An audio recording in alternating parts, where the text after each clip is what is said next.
Сәлеметсіңдер ма балдар? Бүгінгі сабақтың тақырыбы зерттеуді жоспарлау. Бүгін қарастыратынымыз жоспар бойынша зерттеу жұмысын жүргізу, қауіпсіз жұмыс жүргізудің жағдайларын анықтау.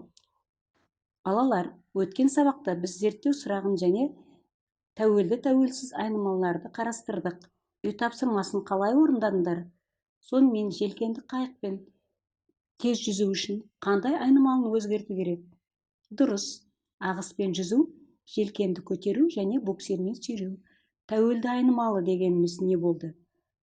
Бұл ағыс, желкен және буксир. Ал тәуелді айнымалы қайықтың жылдамдығы. Сонымен зерттеу ғылыми танымдық үрдіс, жаңа білімді игеру. Қазіргі заманда ғылымға ғалымдар әртүрлі мамандық иелері тартылған. Олар инженер, лаборант және программистер тағы да басқалары. Олардың қолданатын құралдары: электрондық микроскоп, телескоп, ғарыш станциялары, реакторлар, лазерлер. Зерттеуге дайындалу үшін жұмыстың жоспарын құрып, реттілігін көрсету керек. Мына үлкен тізімде берілген кезеңдерді 5-ші сыныпта өттіңдер. Енді сәл толығырақ оқып үйренеміз.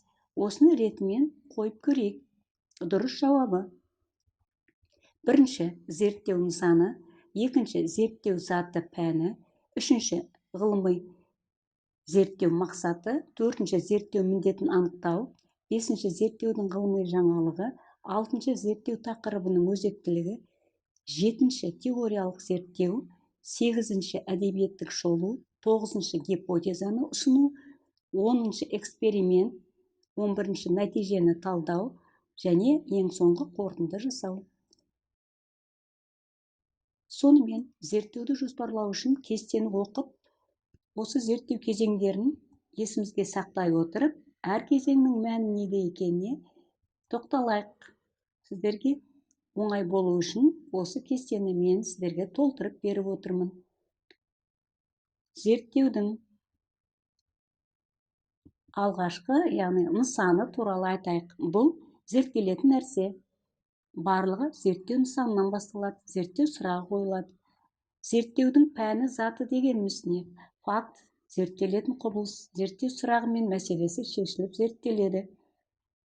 Жалпы, келесі екі сұрақты да қарастырып кетейік. Ғылыми зерттеудің мақсаты мен міндетін нені білдіреді? Бұл зерттеу жұмысы мен оның шешу жолын анықтау, зерттеудің нақты қадамдарын анықтаудан басталады екен. Келесі тағы да басқа бір зерттеудің ғылыми жаңалығы, теориялық зерттеу не екенін қарастырайық. Бұл ғылыми жаңалық аз зерттелген немесе мүлдем зерттелмеген фактілерді тексеру және зерттеудің жаңалығын тауып, іздену. Ал теориялық зерттеу саласы бойынша әдебиетті қарап оқып және оның нақты түсініктерін табу, негізгілерін анықтау. Сонымен, зерттелетін зат пен мәселенің алдын ала болжамы — бұл гипотеза. Гипотеза зерттеудің басты бағытын анықтайды. Ең соңғысы қорытынды. Бақылау нәтижелері арқылы, зерттеудің ақпараты арқылы, зерттеу нәтижесінде бекітілген ғылыми тұжырым. Жұмыстың жүрісі кезінде көрінетін негізгі заңдылықтар. Сонымен, өздерің асықпай отырып, осыны жақсылап оқып аласыздар. Зерттеуге дайындалғанда сен түйінді сөздерді жазып ал. Осы сөздер бойынша әдебиетті қарап шық. Кинофильмдер мен телебағдарламаны қарап, өзіңді қызықтыратын сұрақтың жауабын табуың мүмкін. Интернет арқылы виртуалды музейлер көруіңе болады.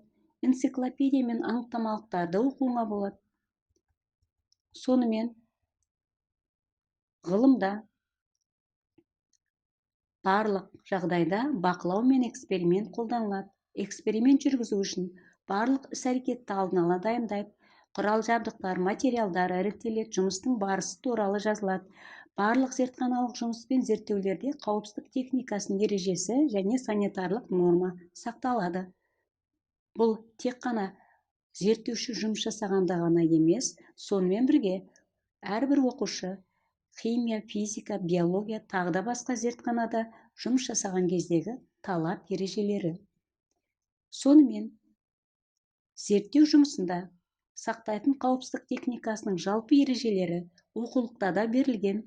Оны өздерің оқып, танысып шығыңдар. Бекіту тапсырмасында сіздерге оңай қауіпсіздік техникасының ережелері мен олардың белгілерінің арасындағы сәйкестікті табуға ұсынамын. Төменгі жағында сұрақтардың белгілері тұр және оған сәйкес сұрақтар. Жауабын тексеріңдер. Бірінші, заттарды қолмен алуға тыйым салынады.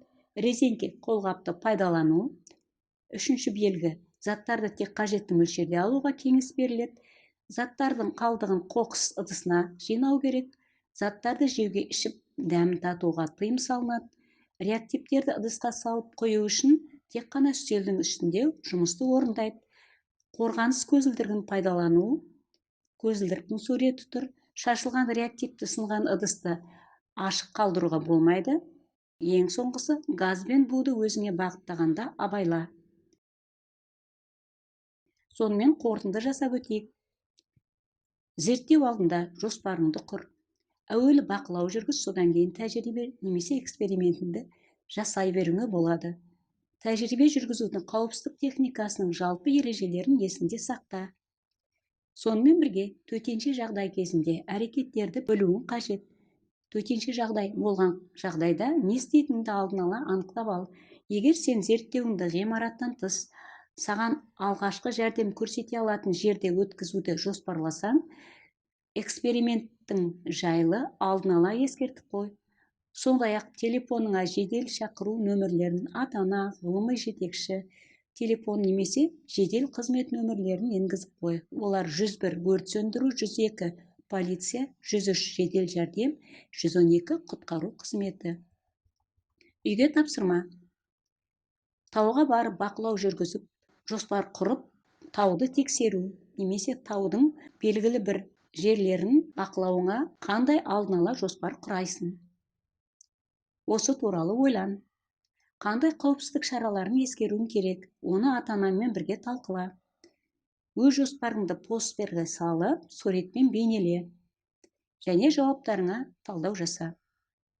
Қосымша ақпарат сіздерге берілген.